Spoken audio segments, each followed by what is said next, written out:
안녕하세요. 저는 60세 여자입니다.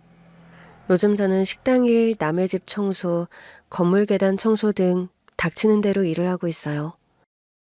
지금 이 글을 쓰는 시점은 제가 하루에 다 쓴 게 아니라서 시점이 조금씩 바뀔 거예요. 그러고도 이 글을 사연 드라마에 보낼지 안 보낼지는 계속 고민 중이긴 합니다. 지금부터 저의 이야기를 조금씩 시작해 보겠습니다. 아들내외가 계속 싸워요. 걱정이 됩니다.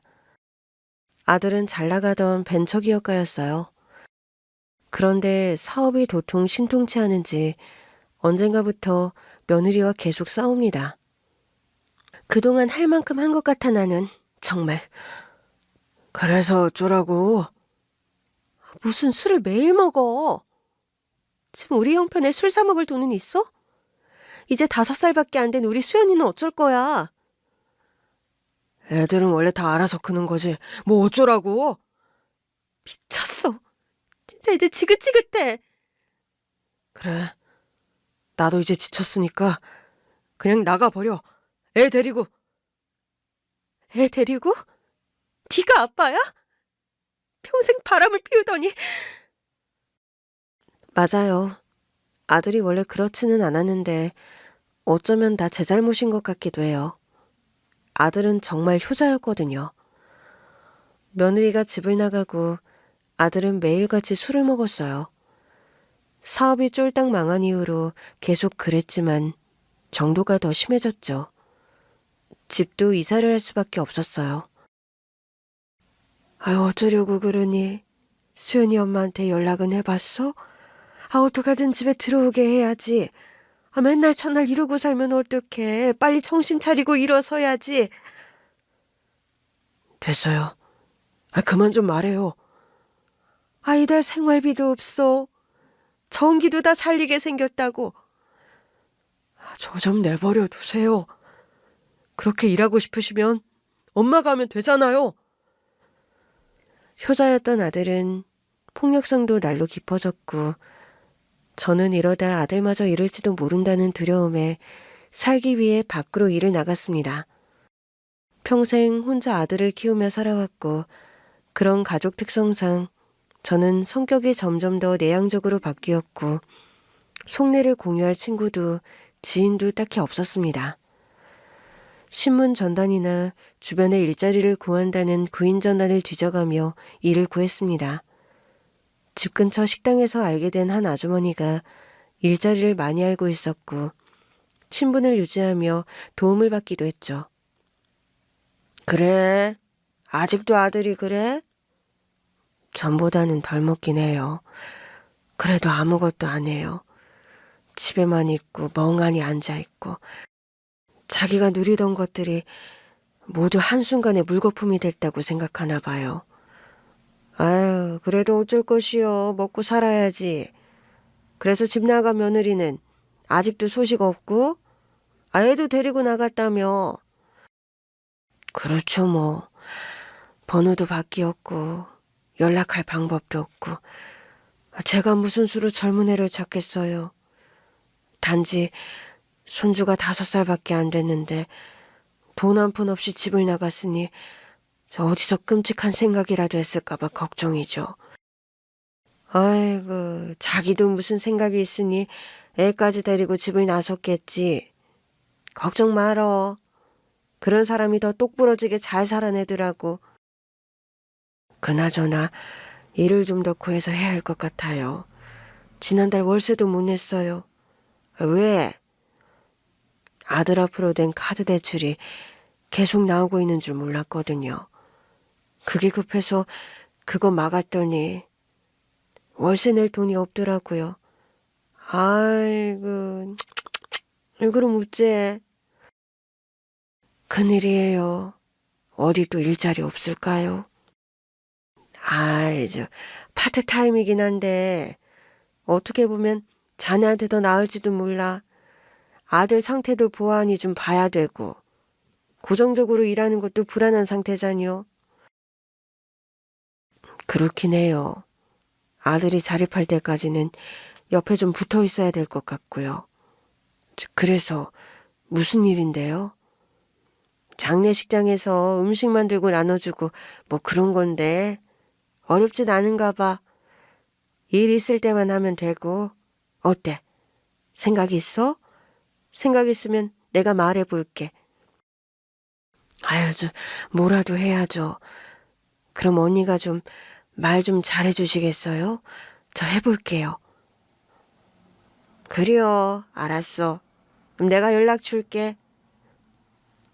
음식은 미리 받아놓거나 만들어 놓고 퍼주는 일만 하면 되기 때문에 그렇게 힘들지 않았고 저는 그렇게 해서 시간 날 때마다 장례식장 일을 하게 되었습니다.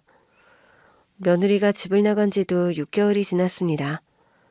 아들은 여전히 폐인처럼 살았지만 가끔 웃기도 했고 가끔은 다정하기도 했습니다. 옛날 아들 모습을 보는 것 같아서 마음의 응어리가 가끔씩 풀리기도 했고 그럴 때면 꿈도 꾸었죠. 우리 가족이 모두 다 같이 모여서 다시 행복하게 살 수 있는 꿈을. 그러던 어느 날 신림동 모 병원 장례식장에서 울고 있는 그 아이를 보았습니다. 하얀 핀을 머리에 꽂고 검은 상복을 입고 등장한 그 아이는 6개월 전 집을 나간 저의 며느리였습니다. 아니지, 네가 어떻게 여기에? 미연아, 네가 왜? 어머니, 이게 무슨 일이니? 네가 왜 상주가 돼 있는 거야? 누구 장례식이길래 너는 가족이 없잖아. 어머니, 어머니, 잠시만 여기로 와보세요. 며느리는 사람들의 눈을 피해 내 팔을 끌어잡아 당기고는 건물 비상구 쪽으로 데려갔습니다. 어떻게 된 일일까요? 왜 이래? 얘, 도대체 어떻게 된 일이냐니까? 그동안 어디서 어떻게 지낸 거야? 어머니, 그런데 네 배가 왜 이렇게 살이 찐 거니? 아니, 너 임신했니? 너 다른 남자 생겼어? 제가 다 말씀드릴게요. 제가 천천히 말씀드릴 테니까 오늘 본 거는 모두 비밀로 해주세요, 어머니. 그러고는 저를 장례식장 밖으로 내모는 며느리. 이후 제 인생은 180도 바뀌었습니다. 사실 저는 며느리에게 잘해준 게 없었습니다. 며느리는 고아원 출신으로 어릴 때 제가 돌보던 아이였습니다. 어떻게 된 일이냐고요? 그보다 더 오래전 40년도 더 된 이야기지요. 저는 경상북도 어느 작은 읍단위 마을에서 살았습니다. 대대로 그 동네에 살았죠. 그곳에서 중고등학교 때부터 한 동네 오빠를 오랫동안 짝사랑했습니다. 그 사람만 보면 왜 그렇게 떨렸는지요. 멀리서 그 사람 형체만 봐도 누군지 한눈에 알아보곤 골목으로 몸을 숨겼습니다. 그럴 때면 그도 나를 알아보고는 야, 너 뭐해? 오빠, 안녕하세요. 너 집 가는 길 이 길 아니야? 여기서 뭐 하는 거야? 잠시 쉬었다 가려고요. 여기 아무것도 없는데? 남의 집 담벼락에서 뭘 쉬어? 요 옆으로 가면 저기 산반에 제 친구 순이네 집이거든요. 갈까 말까 돌아갈까 여기로 갈까 생각하고 있던 중이었어요. 그래? 네. 거짓말. 맞아요. 너 내일 뭐해? 토요일인데. 학교 갔다가 집에 가야죠. 그러니까 오전 수업만 있잖아. 학교 끝나고 뭐 하냐고. 아무런 계획도 없는데요. 그럼 그날 나랑 보자. 왜요? 그냥? 오랜 세월 짝사랑하던 오빠의 데이트 신청. 저는 심장이 터져버릴 것 같았습니다. 그렇게 시작한 우리의 연애. 제 나이 18살이었으니 정말 꽃다운 나이였죠. 산과 들과 강이 어우러진 작은 마을. 우리는 어른들을 피해 자연 곳곳을 뛰놀며 연애를 했습니다. 그러던 어느 날, 오빠, 어? 저 이상해요. 뭐가? 저 생리를 안 해요. 생리? 달거리? 왜? 몸이 안 좋은가? 아니, 아무래도 이상해서.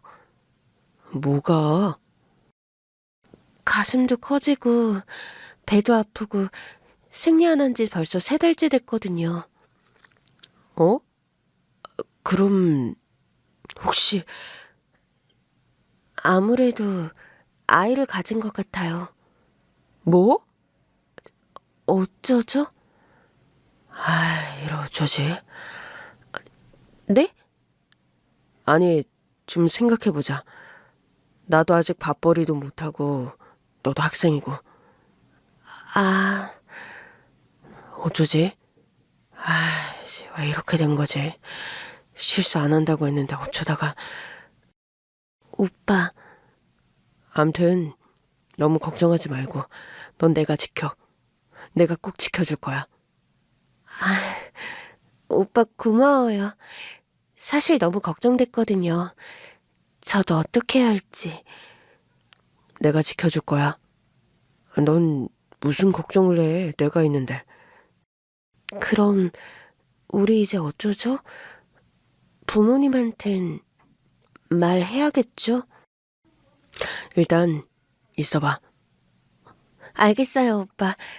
전 오빠만 믿을게요. 당연하지.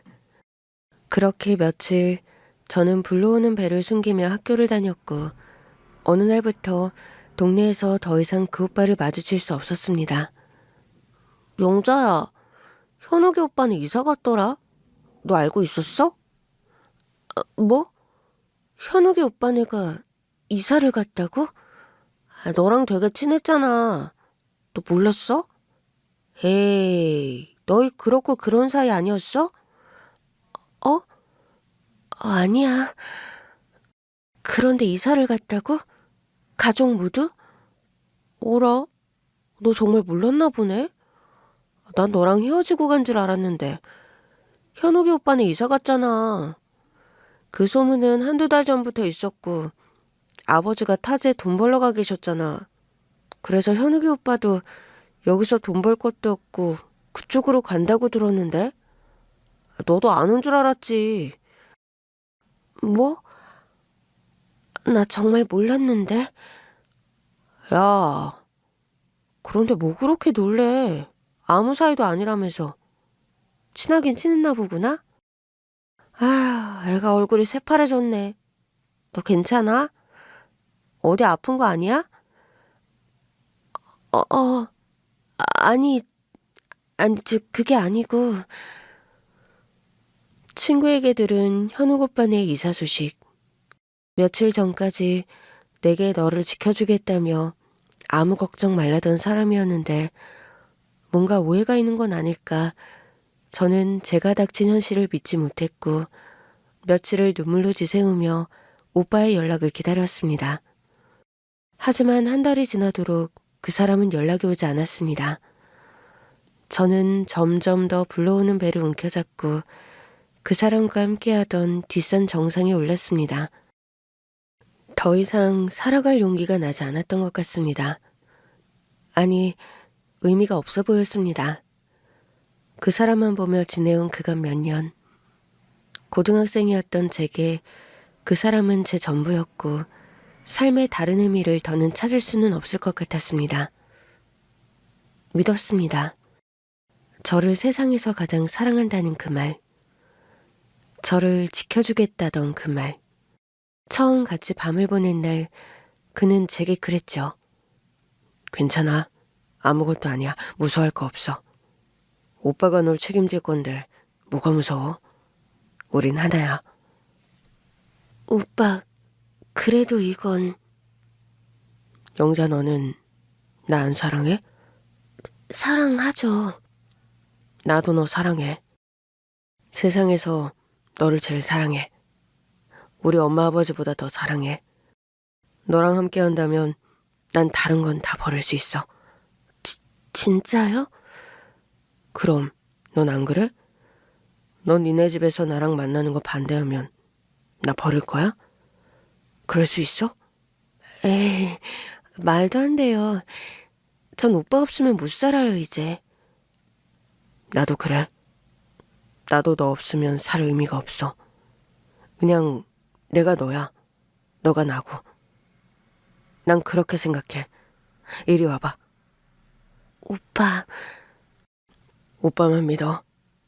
우린 하나고 난 너를 버릴 일이 절대 없어. 누가 널 해치지 않게 내가 널 지켜줄 거야. 오빠가 틀린 말 한 적 있어? 아니요. 더 사랑해줄게. 오늘부터 널 더 사랑할 거야.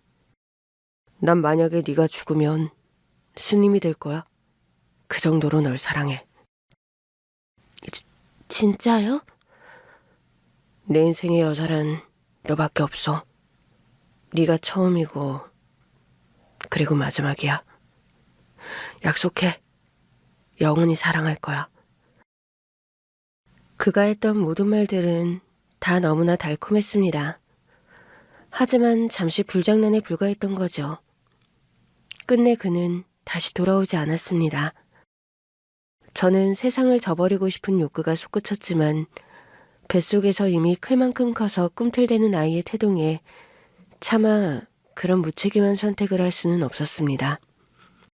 저는 그날 밤 몰래 짐을 싸서 제가 태어나 평생 살았던 고향을 떠났습니다. 20도 안 된 나이에 생전 처음 가본 충청도 어느 동네에 가서 살게 되었습니다. 그리고 한 수녀님의 도움으로 고아아이들이 머무는 시설에서 밥을 짓고 빨래를 하며 제 아이를 키우게 됐습니다. 엄마, 나 오늘 성철이가 나 때렸어. 엄마가 혼내줘. 동건아, 엄마가 친구들이랑 싸우지 말랬잖아. 왜 그래, 정말. 네가 한 번 더 참고 해야지. 원래 참는 사람이 이기는 거라고 엄마가 그랬어, 안 그랬어? 엄마는 왜 내 편 안 들고 다른 애들 편만 들어? 내가 엄마 진짜 아들이 맞긴 해? 쟤네랑 나는 다르잖아. 쟤네는 고아고 나는 고아 아니잖아. 동건아, 그런 말이 어딨어. 여기 있는 친구들 다 소중한 엄마 자식들이야. 너도 형제처럼 지내라고 했잖아. 너 혹시 친구들한테 그런 상처 주는 말 한 건 아니지? 엄마가 그렇게 널 가르쳤니? 절대 그러면 안 돼, 동건아. 엄마는 내 마음도 모르고 맨날 나만 혼내. 엄마 미워. 동건아, 엄마가 널 왜 미워해? 엄마가 세상에서 가장 사랑하는 아들인데. 동건아, 친구들이랑 잘 지내야 돼. 그리고 나쁜 말 하면 꼭 다시 받게 돼 있어. 알았지? 다시는 친구들한테 그런 말 안 한다고 약속해, 동건아. 약속 안 할 거야? 엄마 아들 안 할 거야? 동건이가 계속 그러면 엄마 동건이 엄마 안 할 거야? 엄마 미워. 그럼 나 이제 고아야? 아니야. 우리 아들이 왜 고아야? 엄마가 있는데. 그러니까 친구들한테도 상처 주는 말 하지 말어. 알았지? 우리 아들 믿는다. 엄마는? 너는 약속해. 알았어. 엄마 약속? 다시는 친구들한테 그런 말 안 할게요. 엄마, 나 버리지 말어. 나 고아하기 싫단 말이야. 알았어, 동건아. 엄마가 평생 지켜줄게, 우리 아들.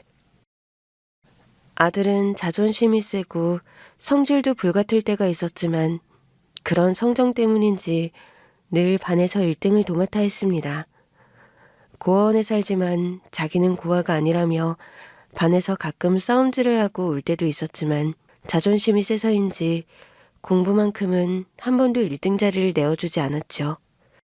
운동도 잘했고 공부도 잘하니 인기도 많았고 자신의 콤플렉스인 아빠 없는 아이라는 것과 고아원에 산다는 것도 그렇게 하나씩 타파하며 이겨나가는 듯 했습니다.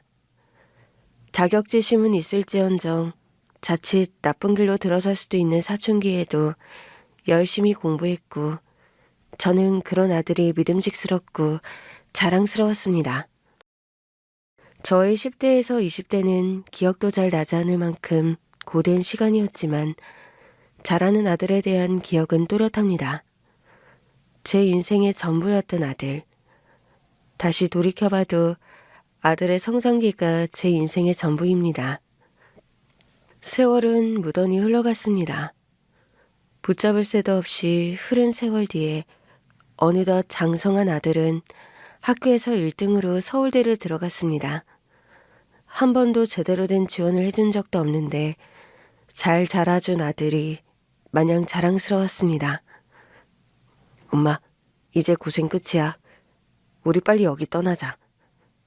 동관아, 여기 우리 가족 같은 원장 수녀님도 있고 친구들도 있고 동생들도 아직 어린데 계속 살면 좋은데 왜 자꾸 떠나자고 그래. 엄마, 나 여기 이제 지겨워. 나 이제 완전히 다른 삶을 살 수 있는데 왜 계속 여기 살아야 돼? 너 학교 들어가면 가끔 내려와서 동생들 공부도 가르쳐주고 그럼 좋잖아. 엄마도 당장 같이 서울 갈 형편도 안 되고 여기서 조금씩 벌어서라도 너 대학 뒷바라지라도 해주고 싶고 엄마는 무엇보다도 여기가 제일 마음이 편한걸. 엄마, 나 지금껏 크게 엄마 속 썩인 적 없잖아. 내 말 좀 들어줘, 제발. 그리고 엄마는 여기가 좋은지 모르겠지만 난 이곳 싫어. 엄마 때문에 버틴 거야. 갈 곳 없어서 그냥 산 거라고. 그게 무슨 말이야? 내가 여길 떠나도 엄마가 여기 남아있으면 그게 내 허물인 것만 같아. 부인할 수 없는 내 낙인인 것 같다고.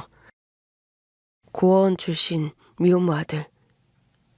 나 너무 힘들어. 그 낙인을 지우려고 누가 나를 깔보든 말든 신경 끄고 죽으나 사나 공부만 했어.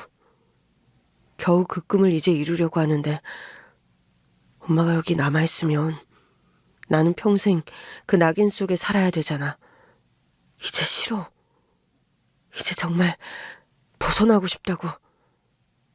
동관아, 아들의 진심을 들으니 마음이 미어질 듯 아팠습니다. 그동안 잘 지내온 걸로만 보였는데 아들 마음속 깊이 미혼모의 아들로 고아원에서 자란 것은 계속해서 끊어내고 싶은 상처였구나 싶었습니다. 저는 아들의 말을 따르기로 했습니다. 그래서 20년을 산 그곳을 떠나 함께 서울로 올라왔습니다. 처음엔 신림동 달동네 단칸방부터 시작했습니다. 아들 대학과는 가까이 있어 사는 데는 무리가 없었지만 처음 사는 바쁜 서울 생활이 녹록지는 않았죠. 아들은 대학에 가서도 제 지원 없이 열심히 공부해 장학금을 받으며 다녔습니다. 아들의 꿈은 하나였습니다. 빨리 성공해서 이 달동네를 벗어나 자기에게 드려진 과거를 싣고 부자가 되는 것. 남들에게 냉철했던 아들은 저에게만은 참 다정한 아들이었습니다. 엄마, 이제 얼마 안 남았어. 이 고생도. 고맙다. 늘 잘해줘서. 알아서 이렇게 잘 자라준 것만도 고마운데 늘 고마워. 고맙긴 아직 아무것도 엄마한테 해준 게 없는데 나 대학 졸업하면 더 열심히 해서 빨리 이 달동네 뜨게 해줄게. 걱정 마라 엄마. 호강시켜줄게. 내가 꼭 엄마 지켜줄 거야. 지켜준다고? 누가 엄마 해친다니? 아니, 엄마를 누가 해쳐? 그리고 설령 누가 해친다고 해도 내가 그렇게 내버려둘 아들이야? 우리 엄마 정영자 씨는 나 정동건이 지킨다. 아들은 유독 지킨다라는 말을 잘하네. 응? 엄마도 그랬잖아. 나 어렸을 때 맨날 엄마가 나 지켜줄 거라고. 평생. 그건 엄마니까. 당연한 거지. 너도 어릴 때부터 그러더라. 엄마를 지켜주겠다고. 마치 누가 해칠 것 마냥. 그랬나? 보통 사랑하는 사람들끼리 잘하는 말 아닌가? 그래? 지킨다는 말이 사랑하는 사람들끼리 잘하는 말이구나. 그럼 당연하지. 내가 사랑하는 사람이니까 지키지. 아니면 뭐 굶든 말든 어떻게 되든 뭔 상관이야? 지킨다는 말이 그런 건가? 지킨다는 말은 엄마, 서울대 다니는 내가 알려줘? 지킨다는 말은 설령 내가 당신으로 인해 손해보는 일이 있어도 당신을 지키기 위해 내가 다쳐도 당신이 상처받지 않게 해준다는 거야. 그리고 하나 더. 디펜스라는 영어 단어 있지? 공격하는 걸 방어하는 거? 그거랑은 달라. 무슨 의미야? 공격할 만한 일을 해서 막아주는 건 아니라는 거야. 지켜주고 싶다는 건 그 사람이 아무것도 하지 않아도 그 존재 자체만으로 온전히 상처받지 않게 미리 막아주겠다는 거야. 엄마, 아무도 공격하지 않아도 지켜줄게, 내가. 아들, 고마워. 우리 아들 진짜 다 컸구나. 누굴 닮아서 이렇게 다정할까? 우리 아들은. 난 엄마 아들이니까. 엄마의 온전한 아들. 엄마 닮았겠지? 그래, 그렇지. 나의 온전한 나만의 아들. 아들은 그 사람을 닮은 걸까요? 지켜준다는 아들의 말이 그때는 기쁘지 않고 아팠습니다. 20여 년 전 나를 떠난 그 사람의 그 달콤한 말들이 겹쳤어요. 왜 세월이 흐르면 모든 일련의 하루들이 하나의 점처럼 떠오르지도 않는데 사무치는 문장들은 그렇게나 많을까요? 아들은 저를 닮은 게 아니라 아들에게 말하지 못한 그 사람을 닮았다는 생각을 처음으로 했던 날이었습니다. 그래도 핏줄이라 확실히 다르긴 달랐지요. 아들은 저를 위한다며 좋은 성적으로 대학을 졸업하고 기업을 차렸습니다. 동기들과 함께 차린 기업으로 승승장구했어요. 우리 아들 말대로 우리는 금방 신림동 달동네를 떠나 강남으로 이사를 갔습니다.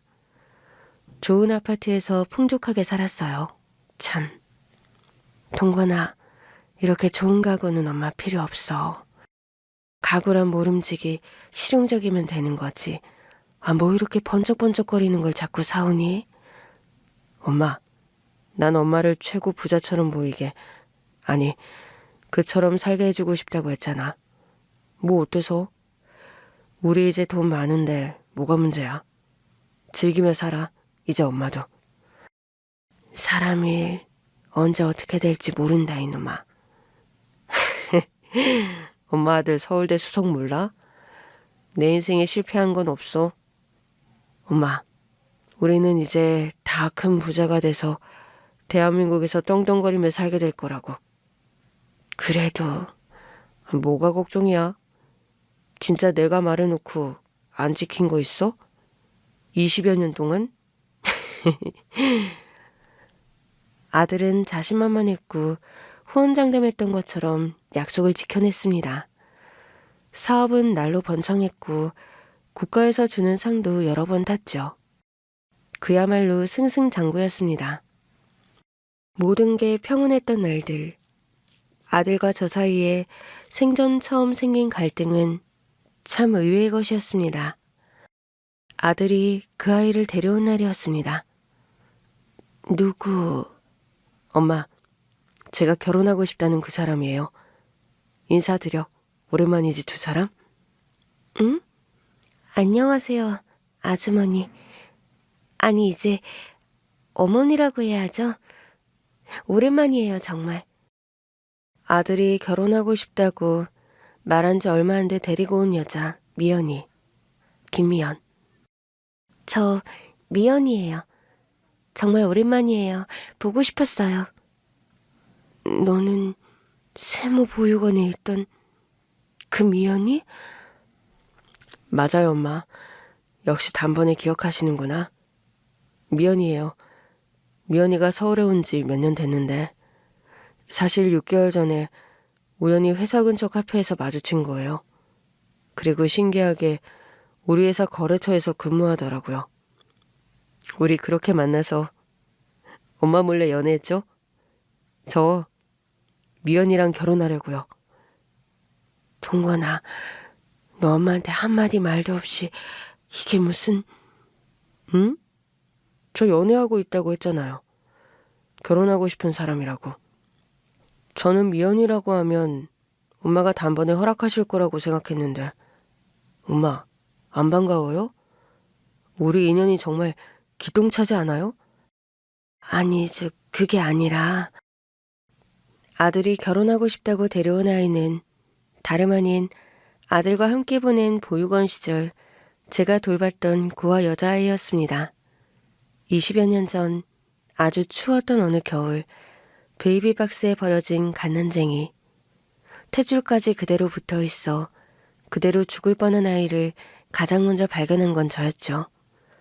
숨이 간당간당하게 붙어있던 그 아이를 붙잡고 너무 가엾어서 울면서 분유를 챙겨 먹였던 게 머릿속을 먼저 스쳤어요.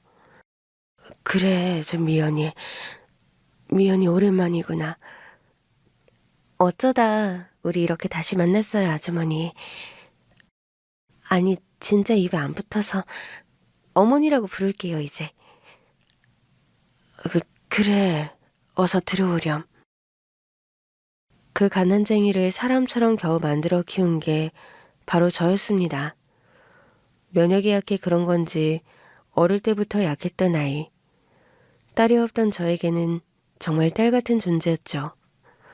돌이켜보니 까칠한 녀석이었던 우리 아들도 미연이한테만은 지 친여동생처럼 잘했던 기억이 나더군요.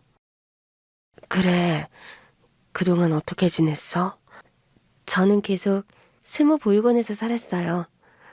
그리고 20살 좀 지나선가 원장 수녀님이 해주신 돈이랑 나라에서 준 돈이랑 합쳐서 독립했어요. 사실 저는 그 동네에 계속 살고 싶었거든요. 근데 수녀님이 저보고 크게 될 거라며 큰 물에 가서 살라고 하시더라고요. 배운 것도 없어서 어느 작은 회사의 격리부터 시작해서 나중엔 서울에 있는 전문대도 갔어요. 야간이지만. 그래서 자격증도 따고 공부도 열심히 해서 지금 있는 회사에 취직했는데 얼마 안 돼서 오빠를 우연히 만나게 된 거예요. 엄마, 진짜 신기하죠? 대박이야, 정말. 아, 그랬구나. 신기하네. 어느 날 아들이 결혼할 여자라고 데려온 아이. 고아원에서 내 아들과 함께 돌보던 아이. 자식같이 돌보던 아이이긴 하지만 제 마음속 깊은 곳엔 왜 하필 이 아이인가 이상한 마음이 요동쳤습니다. 그날은 차려둔 음식을 먹는 둥 마는 둥 하고 미연이가 돌아간 후 아들을 불러 얘기를 나누었죠. 어떻게 된 일이야? 우리 엄마야말로 왜 이렇게 당황한 눈치지? 당황스럽지. 미연이라니. 그동안 어떻게 사는지도 모르고 지내다가 그리고 고작 6개월 만났다며. 그런데 결혼이라고? 아니, 6개월 연애하긴 했지만 우리가 안 세월이 거의 평생이잖아. 엄마도 잘 알고. 난 엄마가 단번에 좋아할 줄 알았는데 의외네? 그게... 난 네가 이제 성공도 했고 네 말처럼 남들 못지않게 떵떵거리며 이 대한민국에서 살게 됐는데 솔직한 마음은 엄마로서 좀 아쉬운 건 사실이야. 아이고, 우리 엄마 맞아? 엄마 왜 그래요? 난 엄마가 진짜 좋아할 줄 알았어. 그래서 최고의 며느리감을 데려왔다고 여겼는데. 그리고 우리 염려와는 다르게 정말 잘 자랐고 그 어려운 환경 속에서도 야간 대학 나와서 이만큼 자기 앞가림하고 얼굴도 예쁘고 저한테 모자랄 거 없다고 생각해요, 저는.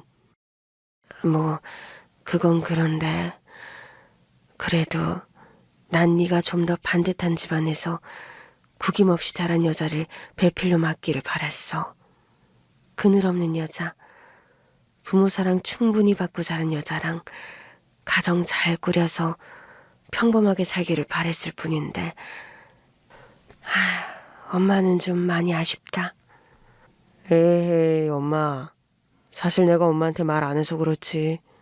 이 여자 저 여자 많이 만나봤거든요. 그런데 다 속물이야. 내가 돈 좀 있어 보이니까 접근해서는 이거 사달라 저거 사달라 말만 많고. 그래? 그런 일이 있었어? 아이, 그렇다니까요.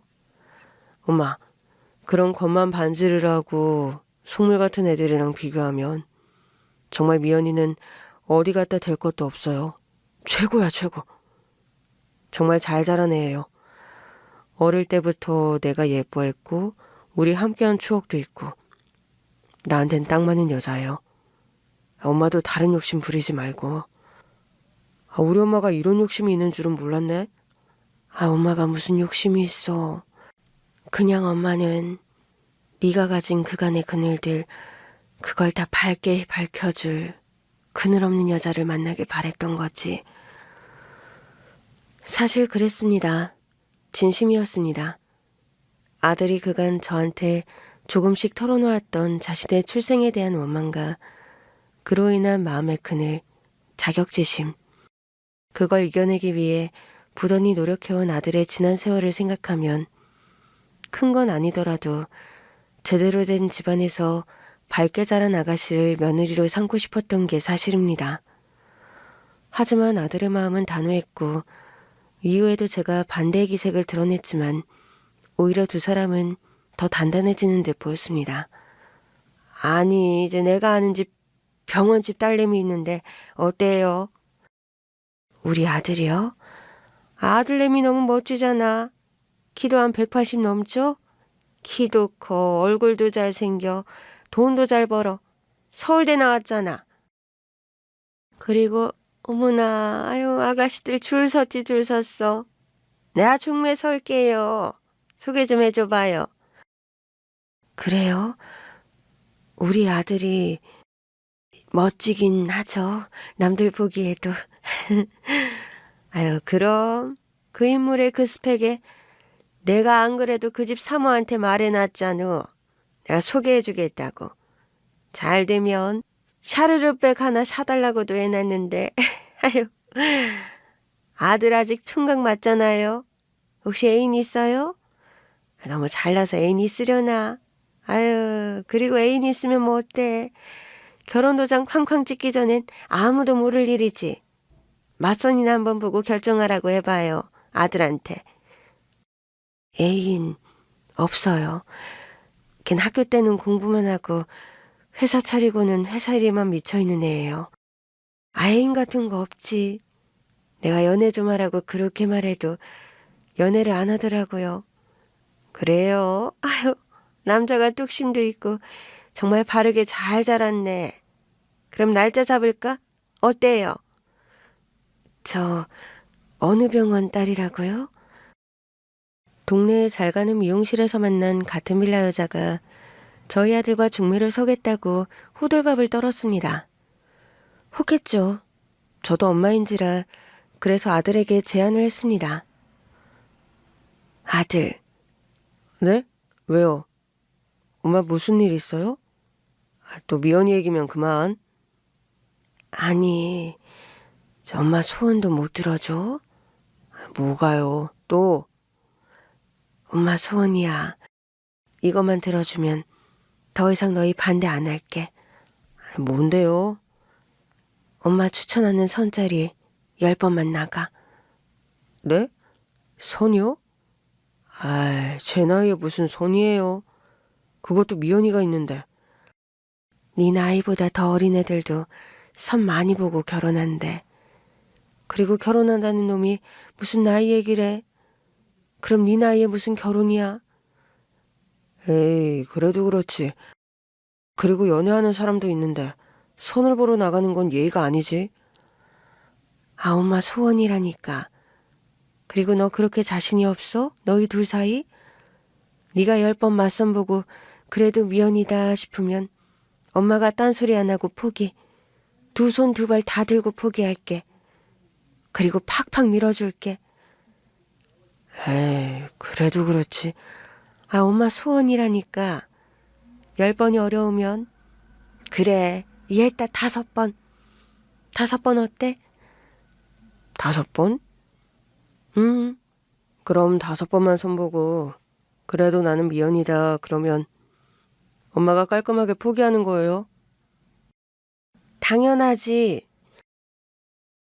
그렇게 해서 아들은 제 마지막 소원이라는 말에 주변 동네 사람들이 주선한 아가씨들과 선자리에 나섰습니다.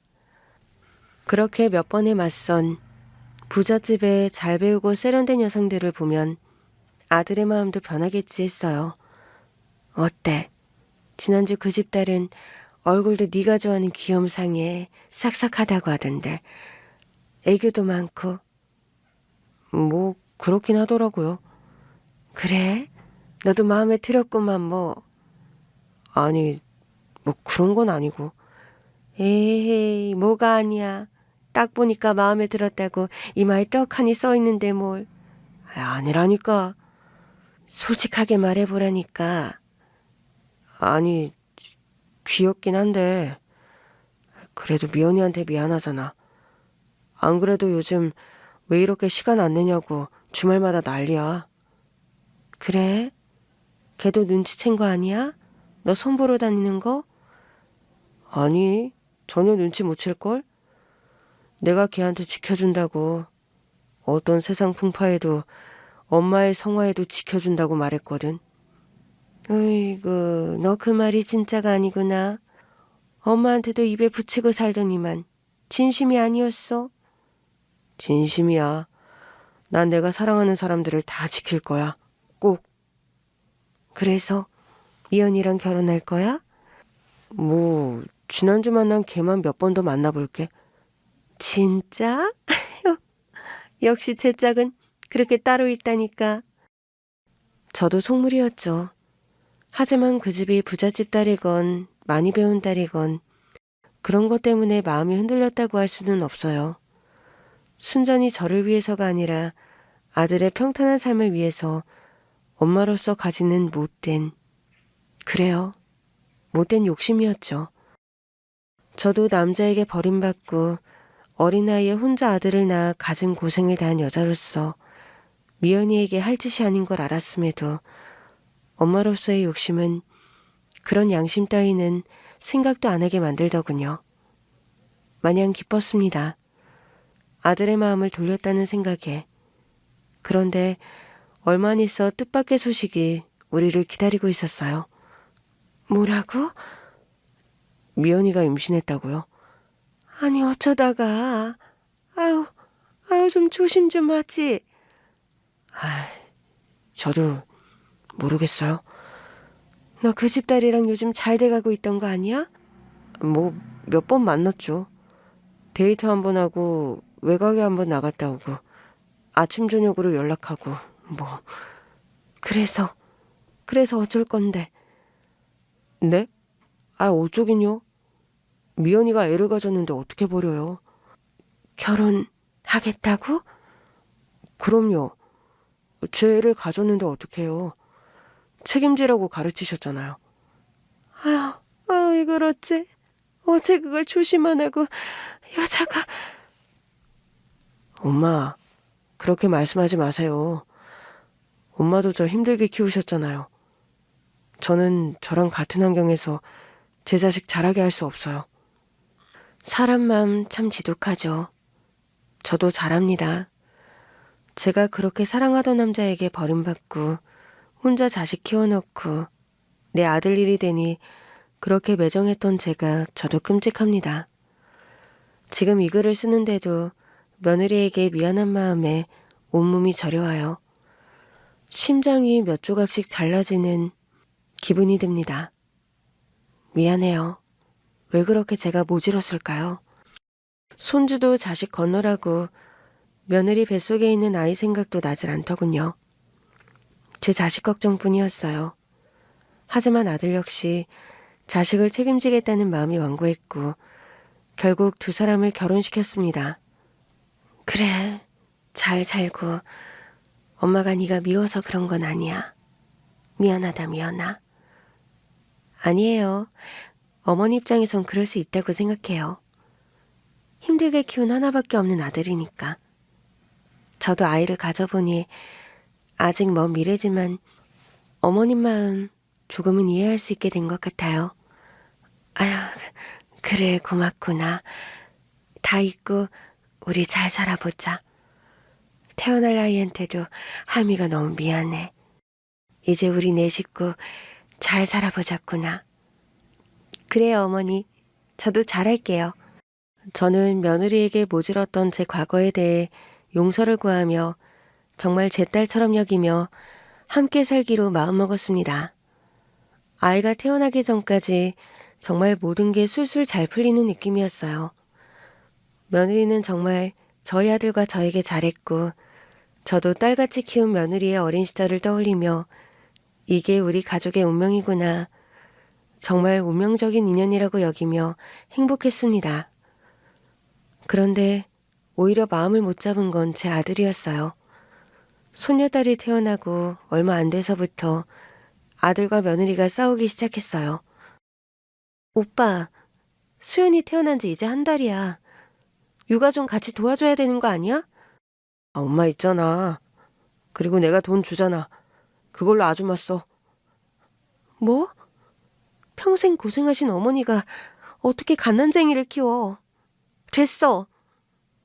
그리고 내 말은 그게 아니잖아. 그럼 뭔데? 우리 수연이 안 예뻐? 아빠가 돼서 딸을 왜 이렇게 안 예뻐하는 거야? 집에 들어와서도 제대로 아는 적이 한 번도 없잖아. 피곤하니까 그러지. 너 내가 노냐? 하루 종일 부산 서울 왔다 갔다 몇 번을 한 적도 있어. 사업하는 돈 잘 버는 남편 얻었으면 그냥 살림이나 잘할 것이지. 뭔 말이 그렇게 많아? 너 들들 볶는 탓에 집에 들어오기도 싫다 정말. 오빠 정말 말 다 했어? 다 했다 다 했어. 지겨워 죽겠다 정말. 아들이 왜 그렇게 마음을 못 잡는 건지 저도 답답했습니다. 하루는 아들을 밖에서 불러 대화를 했어요. 동건아, 너 요즘 왜 그래? 너가 그렇게 좋아하던 미연인데 미연이 혼자 애 키우는 것도 힘든데 일이 아무리 바빠도 조금 다정하게 해줄 순 있잖니. 왜 그러니? 아, 엄마도 잔소리 하려고 저 부르셨어요? 동건아, 무슨 말이 그래? 사실 엄마, 그때 왜 저 더 안 말리셨어요? 뭐? 무슨 말이야? 미연이 데리고 왔을 때 그때 저 뜯어말렸으면 임신도 안 했을 것이고 결혼도 안 했을 텐데 이게 뭐예요? 얘 동건아, 너가 좋다고 결혼하겠다던 여자야. 그리고 이제 와서 그게 무슨 말이야? 엄마가 말린 걸 오히려 미안해할 판이다. 우리 수연이 얼마나 예쁘니? 네 딸이야. 네가 책임지고 싶다고 했었잖아. 오히려 엄마가 그때 반대한 걸 미안해할 판에 너 그렇게 무책임할 말이 어디 있어? 그때 좀 더 말려주시지. 저도 모르겠어요. 그냥 그때 만나던 예쁘고 집 잘 살고 잘 배운 애들 자꾸 아른거리고 사실 아직도 연락해요. 뭐? 너 바람 피우고 있다는 거야 지금? 뭐 걔가 자꾸 연락이 와요. 그래서 몇 번 만났고 그 외에도 사실 자꾸 다른 여자들이 치근덕대기도 하고 사업하는 사람들이 다 그렇잖아요. 예, 내가 널 그렇게 가르치진 않았잖아.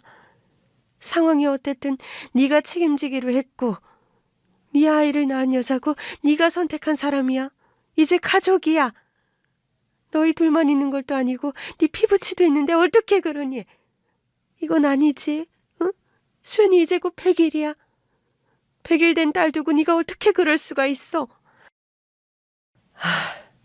더 말하지 마세요. 저도 노력하고 있어요. 지금 미연이가 육아 히스테리도 심하잖아요. 하루 종일 일 때문에 바쁜데 집에 들어가면 힐링이 되는 게 아니라 징징 짜는 애부터 더 징징대는 마누라까지. 진짜 힘들어요, 저도. 동건아, 제발 엄마 말 듣고 마음을 잡어. 내가 당분간 수연이 데리고 잘 테니까 둘이 잘 좀 해보고. 아니면 엄마가 나가서 따로 살까? 에이, 됐어요. 그러지 마세요. 제가 노력해 볼 테니까. 아들은 마음을 잡고 노력하겠다고 약속했지만 소녀딸이 돌이 될 때까지도 마음을 잡지 못하고 밖으로 나돌았습니다. 결국 며느리는 우울감까지 호소했고 저는 어린 소녀딸을 돌보며 이러지도 저러지도 못하고 살고 있었죠. 몇 년이 흘렀지만 아들은 대놓고 바람을 피우고 집에 들어오지 않는 날이 길어졌습니다. 미연아, 좀 괜찮니? 오늘 한 끼도 안 먹었잖아. 어머니, 죄송한데요. 저 이제 그만하고 싶어요. 응? 그게 무슨 말이야? 이제 동건 씨랑 그만 살고 싶어요. 예, 그게 무슨 말이야. 이러다 말 거야. 남자들 다 한 번씩은 그러고. 너도 수연이 봐서라도 좀만 참고 살다 보면. 어머니는 어머니가 그렇게 아들 혼자 키우셨으면서 제 마음을 그렇게 모르세요? 하긴 그러니까 애까지 가진 저를 반대하셨겠죠. 얘 미연아. 그건 그때는 엄마가 너무 미안하다고 이미 말을 했고. 말이요? 말이면 다예요? 어머니, 저는 한 번도 잊은 적 없어요. 어릴 때 저를 그렇게 예뻐해 주시고 우리 보육원 애들이 다 그렇게 엄마처럼 따랐는데 속으로는 저희를 그냥 부모 버려진 고아로 보신 거잖아요. 우린 가족이 아니었던 거잖아요.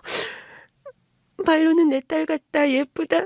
어쩜 이렇게 예쁘니 그렇게 말해놓고 막상 진짜 가족이 될 것 같으니까 그렇게 냉정하게 선을 그으신 거잖아요. 제가 그때 얼마나 힘들었는지 아세요? 세상에 그렇게 천사 같던 아줌마가 나를 다시 보면 기뻐하실 줄 알았는데 어떻게 나한테 이러실 수가 있나? 내 기억 속의 동건 오빠 아주머니는 그런 분이 아니셨는데. 미안하. 내가 할 말이 없다. 정말 미안하다. 그땐 내가 어떻게 됐었나 봐. 마음속 깊이 네가 반가웠지만 내 눈이 멀었었다. 내가 내 아들만 생각하다가 네가 그렇게 상처받는 건 생각도 못하고. 내가 미쳤었어. 어머니, 다 됐고요. 저는 제 자식은 동건 씨처럼 키우지 않을 거예요. 어머니랑 똑같은 엄마가 되지 않을 거예요. 얘 지금 화가 나서 이런 생각 저런 생각 다 들겠지만 너 이렇게 집 나가면 수연이는 어쩌니? 수연이도 아빠 없는 자식으로 만들 거야? 수연이 위해서라도 헤어지면 안 되지. 이런 말 그렇지만 수연이도 너랑 똑같아지는 거야. 아빠가 있어야지. 어머니, 지금 또 선 넘으셨어요. 제가 한 말씀 더 드릴까요? 저 지금 제정신이고 어머니 저 지금 어머니같이 아들 잘못 키우지 않을 거라고 말씀드리는 거예요. 저런 아버지 밑에서 우리 애가 뭘 배우겠어요. 적어도 저는 그런 엄마도 되지 않을 거고 저런 아빠라면 필요 없습니다. 그 말 드리는 거예요. 결국 저는 며느리를 설득하지 못했고 며느리는 집을 나갔습니다. 며느리가 집을 나갔지만 아들은 눈 하나 꿈쩍하지 않았어요. 제 아들이 그렇게 효자 같고 사랑이 많던 제 아들이 저런 사람이었나 싶을 정도로 냉정했어요. 너 정말 미연이 안 데리고 올 거야? 걔가 빈손으로 애 하나 데리고 나갔는데 어떻게 할 거야 이제? 그 어린애 데리고 나갔는데 네 딸이잖아 이놈아. 엄마, 이제 우리 잊고 살아요. 다 귀찮아요. 밥 해줄 다른 여자 찾아올게. 너 미쳤어? 정말 네 딸은, 수연이는? 저도 모르겠어요. 연락해도 연락도 안 되는 사람을 어쩌라고요. 가족도 없으니 연락할 곳도 없고. 아 이놈아, 미연이 가족이 우린데 그렇게 말하는 게 어딨어.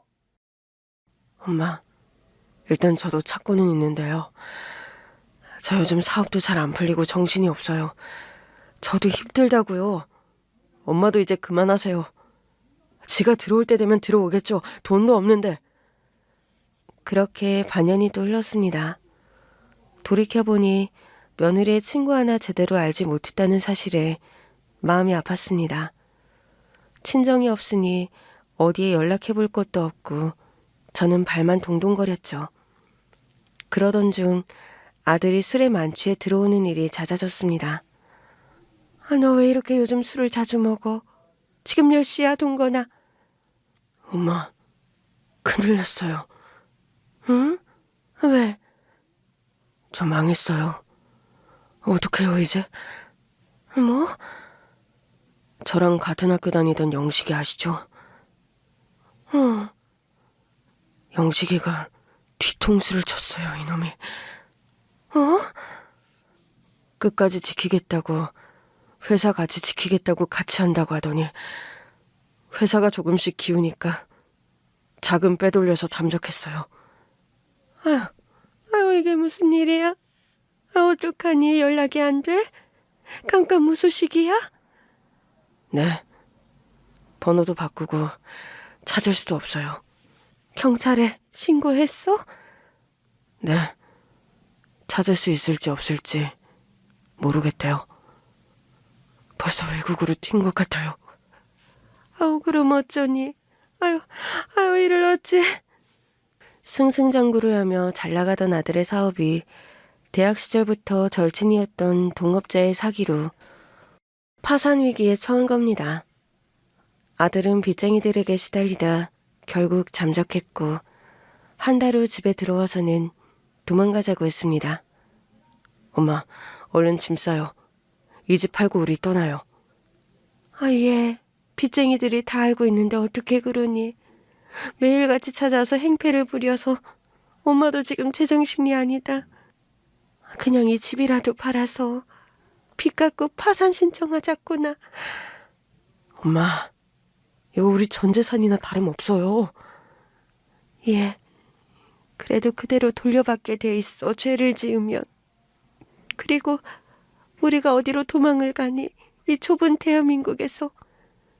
더 큰 죄 받고 감옥 가지 않으려면 지금이라도 처분할 수 있는 건 다 처분해서 빚부터 청산하자. 너 능력 좋으니까 다시 일어설 길이 생길 거야. 동건아, 제발. 엄마, 미연이랑 수연이가 보고 싶어요. 아유, 이 바보야, 멍청한 놈아. 서울대 나오면 뭐하니, 이놈아. 엄마 죄송해요. 뒤늦게 며느리의 소중함을 깨달은 아들. 하지만 이미 돌이킬 수 없을 만큼 시간이 흐른 것 같았습니다. 무엇보다 며느리를 찾을 길이 없으니 답답했죠. 저는 아들을 데리고 다시 신림동 월세방으로 20년 전 상경했던 그때로 돌아가게 되었죠. 그리고 거의 폐인이 된 아들을 돌보며 동네 사람들 소개로 일거리를 구해 닥치는 대로 일을 했습니다. 그리고 장례식장 일을 하고 그곳에서 상복을 입은 며느리 미연이를 만나게 된 것이죠. 반가움과 놀라움으로 며느리를 붙잡고 자초지종을 묻는 제게 제 팔을 끌어당겨 장례식장 밖으로 내미는 며느리. 이게 무슨 일일까요? 어떻게 된 일일까요? 예, 네가 여기 어떻게... 어머니, 며칠 후에 다시 만나요. 이 돈 가져가세요. 오늘 일당이에요. 어? 다른 사람 급하게 구할 테니 어머니는 가세요. 아이, 무슨 말이야 그게. 어머니, 제가 꼭 연락드릴게요. 제가 어머니 번호 알잖아요. 저 믿고 기다리세요. 어서 가세요. 저는 어안이 벙벙했습니다. 지금도 그렇지만요. 지금 이 글은 처음과 달리 며느리를 다시 만난 이후 다시 이어서 쓰고 있습니다. 그날 장례식장에서 며느리를 만난 이후 아들에게 이 얘기를 꺼내놓을지 몇 번을 망설였지만 며느리를 그리워하는 아들에게 더 상처가 될 수 있다는 생각에 잠시 입을 무겁게 하기로 했죠. 그리고 며칠 후 며느리에게 정말 연락이 왔습니다. 미연아, 아유, 지금까지 어디서 어떻게 지냈어? 나 들을 준비돼 있으니까 잘 말해봐. 어머니, 죄송해요.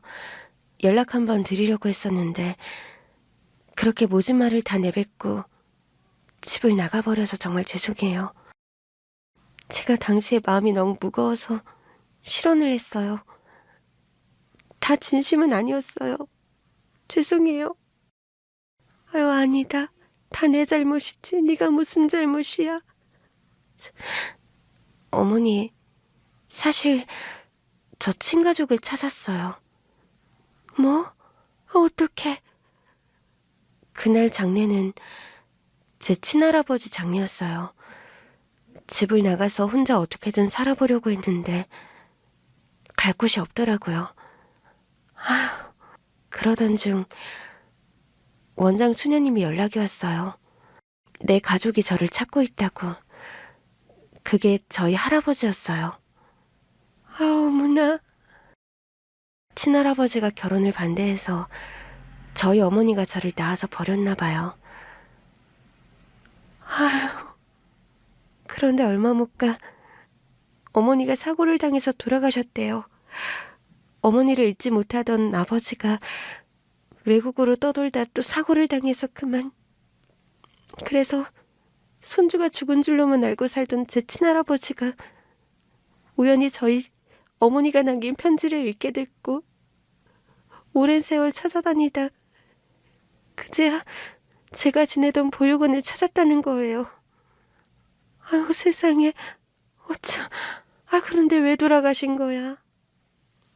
할아버지도 건강이 편찮으셔서 말기 암이셨던 거예요. 그래도 돌아가시기 직전에 저를 찾아서 다행이었죠.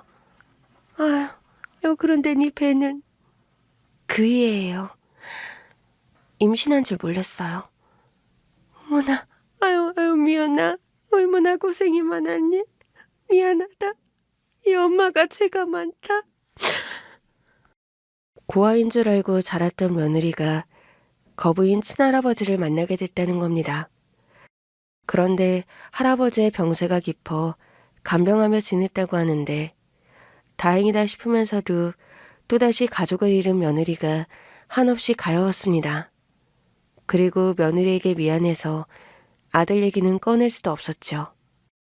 그런데 어머니, 오빠는 여전한가요? 아니야. 동건이 정신 차렸어. 아니, 이걸 뭐라고 말해야 하나? 이제 와서 나한테 동건이를 다시 받아달라고 할 수는 없지. 내가 미쳤지. 아니다. 너는 너대로 네 인생 살아. 그래도 내가 애들 할미니까 애들은 가끔 보여줄 수 있지. 힘들 때는 언제든 연락하고. 왜요? 혹시 오빠한테 무슨 일 있어요? 아니지, 그게... 저는 어렵게 아들이 동업자에게 사기를 당해 사업이 망하고 폐인처럼 살고 있으며 집 나간 며느리를 그리워하고 있다고 말했습니다. 미안하다. 너는 네 인생 살아도 돼. 내가 무슨 면목으로 너한테... 어머니, 오빠 말이에요. 저는 사실 오빠가 그리우면서도 미웠어요. 미우면서도 그리웠고요. 배가 부르면서 또다시 악몽에 시달리기도 했어요. 아이를 가진 후 변해가던 오빠의 모습 무서웠어요. 이미 한 번 버려졌는데 내가 다시 집에 간들 뱃속에 내 아이가 또 짐이 되진 않을까 무서웠어요. 저 진짜 질긴 여자죠. 그런 사람을, 그렇게 변해버린 사람을 이렇게 그리워하고 또 생각하고 망했다고 하니 가슴이 너무 아프고. 미연아. 그런데 어머니, 저 이제 2번 다시 또 그런 상처 받기 싫어요. 그 사람이 정말 정신 차린 건지, 다시는 저한테, 우리 애들한테 안 그럴지, 좋은 아버지가 될 수 있을지 믿을 수가 없어요. 저 좀 도와주세요. 그 사람이 정말 변한 건지 아닌지 알아볼 수 있게 도와주세요. 며느리는 아들이 정말 반성하고 있는지 알 수 없다며 당분간 자신의 존재를 모른 척 해달라는 제안을 했습니다. 그리고 며칠 후 며느리는 반신불구가 돼 집에 찾아왔습니다. 이 모든 게 사실은 저와 며느리가 짜고 아들을 실험해보기 위한 수단이었습니다. 아유, 미연아. 뭐? 미연이? 엄마, 미연이가 왔다고? 동건아, 나와봐. 아니, 미연이 너 다리가 왜... 아들은 반신불구의 만삭이 며느리를 보고 뒤로 낮아빠졌습니다. 그만큼 놀랬겠죠. 너 다리가 왜 이래? 어쩌다 이렇게 된 거야? 미연아, 말 좀 해봐. 오빠, 나 사고 당했어. 뱃속의 아이는 우리 둘째야. 둘째 가진 거 알고 온갖 일을 다 했는데 그러던 중에 사고를 당해서 이렇게 돼버렸네. 그래도 다행히 아이는 지켰어. 아들이래. 미연아, 어떻게 이런 일이... 아들은 며느리를 안고 펑펑 울었습니다. 우리 3식구, 아니 5식구가 모두 얼마나 울었는지 모르겠어요. 정신이 멍할 정도로 울었죠. 그리고 날이 밝았습니다. 아들은 아침 일찍 일어나 부엌 일을 하고 있었습니다. 동건아, 너 지금 뭐해? 매일 술만 먹고 잠만 자던 아들이 말끔히 씻고 죽을 끓이고 있었습니다. 엄마, 죽 이렇게 만드는 거 맞죠? 뭐 하는 거야? 이렇게 일찍 일어나서? 미연이 주려고요. 그런데 수연이 먹을 것도 없네. 큰일이네. 엄마가 김치볶음밥이라도 만들 테니까 너 뒤에 물러서 있어. 네가 뭘 할 줄 안다고 부엌 일이야. 아니야, 내가 하고 싶어. 동건아, 너 괜찮아? 뭐가요? 너 미연이 저렇게 다리 안 좋고 만삭이 돼서 나타났는데 네 마음은 어떤가 해서. 마음 아파 죽겠어요. 어떡해요, 엄마? 쟤 이제 30대인데 어떻게 저렇게 살아요. 걱정돼 죽겠어요. 마음의 병이라도 얻을까 봐. 너 미연이랑 계속 살 거지? 엄마, 저 정신 들었어요. 우리 아들까지 생겼는데 제가 더 이상 이렇게 살 수 없죠. 이렇게라도 다시 제 곁으로 돌아와줘서 고마울 뿐이에요. 저는 신한테도 감사하고요. 신이 저를 버린 건 아닌 것 같아요. 저는 신이 저를 버린 줄 알았어요. 죄를 많이 지었다고. 아유, 이놈아. 아유, 다행이다. 다행이야, 그래도. 엄마, 갑자기 왜 우세요? 난 기쁘다니까. 미연이가 불쌍해서 그렇지. 아들은 그날부터 정신 차리고 막노동부터 시작했습니다. 그렇게 2주 정도는 흘렀을까요? 어머니, 오빠 어때 보여요? 동건이? 동건이 진심인 것 같은데 네 마음이 중요하지. 저 연기하는 것도 힘들긴 하네요. 엄청 잘하긴 해요. 진짜 연애할 때, 아니, 보육원 시절에 그때 동건이 오빠 같아요. 그러니? 미연아, 우리 5 식구 이제 진짜 진정한 가족으로 잘 살아보면 안 되겠니? 네, 어머니. 저 마지막으로 한 번만 더 믿어볼게요. 어머니, 우리 이제 진짜 잘 살아봐요. 우리 진짜 이제 한 가족인 거죠? 그럼 내 딸이야 너는. 나를 용서해다오. 평생 잘할게. 네 엄마가 될게 진짜. 결국 모든 것이 아들을 실험해보기 위한 며느리와 화자의 계획이었음을 밝히고 지금 저희 가족은 할아버지께 막대한 재산을 물려받은 며느리와 함께 잘 살고 있습니다. 아들은 다행히 며느리가 물려받은 유산을 탐내지 않고 하나씩 처음부터 밟아가며 열심히 일하고 있고요. 얼마 전 둘째 손주가 태어났어요. 건강한 사내아이입니다. 마지막으로 며느리에게 한마디 하고 싶어요. 나는 언젠가부터 지켜준다는 말을 혐오했단다. 네 시아버지였을 동건이 생부가 나한테 했던 그 달콤했던 말이 자꾸 생각나서, 그리고 내 아들이 나한테 했던 말, 그리고 너한테 했던 말, 그 말도 다 지켜준다는 말이잖아. 그래서 끔찍했단다. 세상에 태어나 그렇게 지독하게 배신감을 안겨준 말은 없었으니까. 미연아, 내 딸 미연아, 너한테도 그 말이 나처럼 상처로 남지 않게 하기 위해 엄마가 열심히 너를 지키며 배신하지 않고 사랑하며 진짜 엄마로 살아갈게. 자식을 배신하는 엄마는 없으니까 내가 널 지켜주마. 건강하자 내 딸 미연아. 고맙다. 늘.